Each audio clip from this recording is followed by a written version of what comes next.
First, in the fall, sounds like we're still going to get the iPhone 18 Pro and Max, which, if those really are the majority of the market and are making all the money, still kind of makes the sense that does.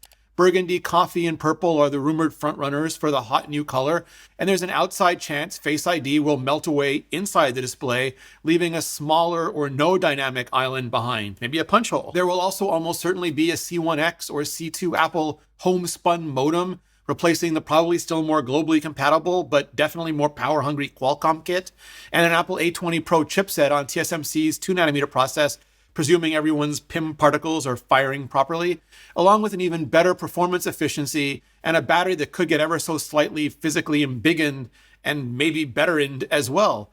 The main camera could have a variable aperture, adding a couple more O's to how Apple pronounces Pro, but otherwise similar if not the same design and base features.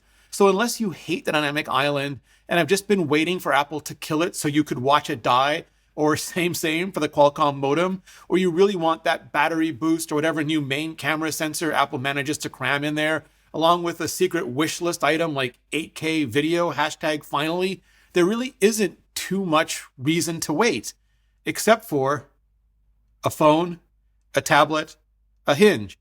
Are you getting it yet? Not 3 more things, 1 more thing.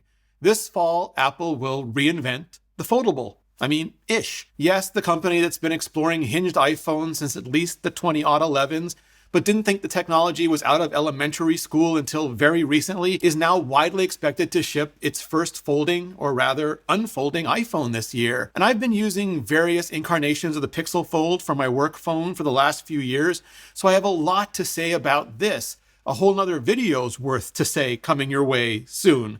But suffice it to say, you will be sacrificing function for form. Apple has supposedly figured out with their display vendor, Samsung, how to decrease the crease. But like with this year's iPhone Air and pretty much every other foldable on the market, once you go ultra thin, you do cause a few features to just pop out of the casing. You can, of course, split the z-axis of batteries across the greater surface area, but not so much that of camera systems or Face ID arrays. And if rumors are true, Apple is going to go for more of a squatter and wider Surface phone style passport aspect ratio anyway, instead of something that simply doubles the current form factor and folds it. This is still the one I'm personally waiting for, so if you're like me, you'll be waiting, like me, and given what pricing is typically like for foldables, like plus 1,000 if we're lucky, you'll also be saving every penny between now and then for it. Like me.